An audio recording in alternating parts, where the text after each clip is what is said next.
کیا ہے؟ امام احمد بن حنبل رحمۃ اللہ علیہ فرماتے ہیں، میرے سوال کو سننے کے بعد وہ نانبائی کہنے لگا، اگر آپ واقعی جاننا چاہتے ہیں کہ درود و سلام کی برکتیں کیا ہیں تو سنیں۔ دراصل چند مہینوں پہلے کی بات ہے، میں اس بٹیار خانے میں نانبائی کی نوکری کیا کرتا تھا۔ میری تنخواہ اتنی مختصر تھی کہ بمشکل تمام اپنے گھر والوں کے ساتھ میں گزارا کر پاتا تھا۔ میرے گھر میں میرے والدین کے علاوہ میرے بیوی بچے اور میرے بھائی بہن بھی موجود تھے۔ اپنے تمام بھائیوں بہنوں میں میں سب سے بڑا تھا، اس لیے پورے گھر بھر کی ذمہ داری میرے کاندھوں پر تھی۔ میری تنخواہ اتنی نہیں تھی کہ ہم 3 وقت اطمینان و سکون کی روٹی کھا سکتے۔ میں اسی بات کو لے کر ہمیشہ پریشان رہتا تھا۔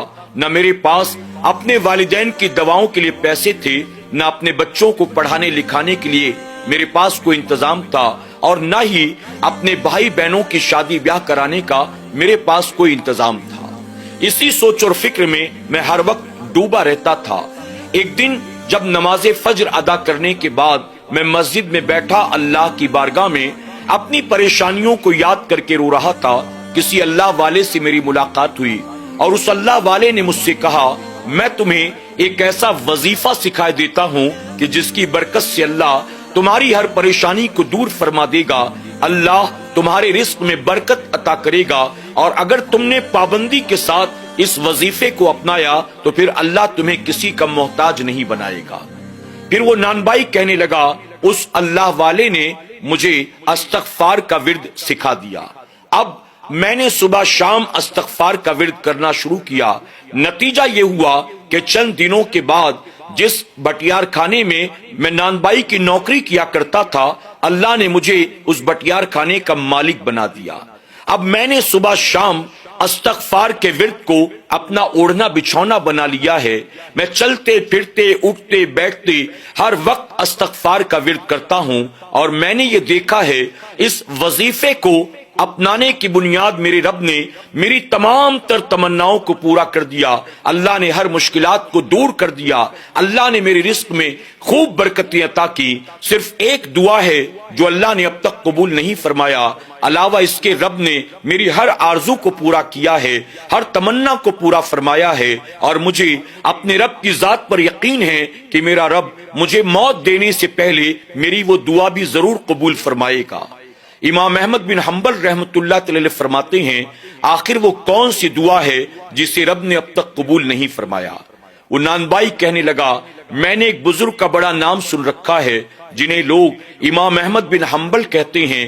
میری یہ تمنا ہے کہ میں بھی ان سے ملاقات کروں، میں ان کی خدمت میں حاضری دوں، لیکن اپنی مصروفیت کی وجہ سے میں وقت نکال نہیں پاتا، اس لیے میں ان کے پاس جا کر اب تک ان کی زیارت نہیں کر سکا۔ یہی میری ایک تمنا ہے جو اب تک پوری نہیں ہوئی۔ اللہ اکبر۔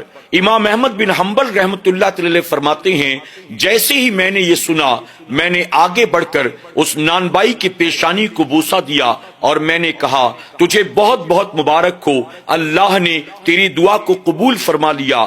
وہ نانبائی کہنے لگا، بھلا وہ کیسے؟ آپ فرماتے ہیں، جس امام احمد بن حنبل سے تو ملنے کی تمنا رکھتا ہے، آج اللہ نے خود اسے تیرے پاس بھیج دیا ہے۔ میں ہی امام احمد بن حنبل ہوں۔ اللہ اکبر۔ یہ سنتے ہی اس نوجوان کی آنکھوں سے آنسو جاری ہو گئے۔ آپ فرماتے ہیں، وہی سوچ کر میں اب تک پریشان تھا۔ میں نماز فجر کے بعد اپنا سامان سفر لے کر نکلا۔ مجھے جانا کہاں تھا، منزل کیا تھی، مجھے نہیں معلوم تھا، لیکن وہ بندہ جو استغفار کی کثرت کرتا ہے، اس کی دعا کو پورا کرنے کے لیے اللہ تبارک تعالیٰ نے مجھے خود اس کے پاس بھیج دیا ہے۔ اللہ اکبر۔ ناظرین اکرام، آپ دیکھیں استغفار کے وظیفے میں کتنی بڑی طاقت ہوتی ہے۔ ایک انسان اگر اسے گانٹ باندھ لے اور شب و روز اس پر عمل کرنا شروع کر دے، اللہ قرض کے بوجھ سے سبکدوسی عطا فرماتا ہے، اللہ اس کی پریشانیوں کو دور فرماتا ہے، اللہ اس کے رزق میں برکت عطا کرتا ہے، اللہ اس کی تمام دعائیں قبول فرماتا ہے، یہاں تک کہ مایوسی، ڈپریشن، پریشانی، مصیبت، بلا، اللہ ان ساری چیزوں سے اپنے اس بندے کو نجات عطا فرماتا ہے۔ ہمیں اور آپ کو بھی چاہیے ہم اور آپ بھی استغفار کی کثرت کریں، ہر نماز کے بعد کم سے کم 11 مرتبہ استغفار کی عادت بنائیں۔ اللہ ہمیں آپ کو سب کو عمل کرنے کی توفیق عطا کرے، آمین یا رب العالمین۔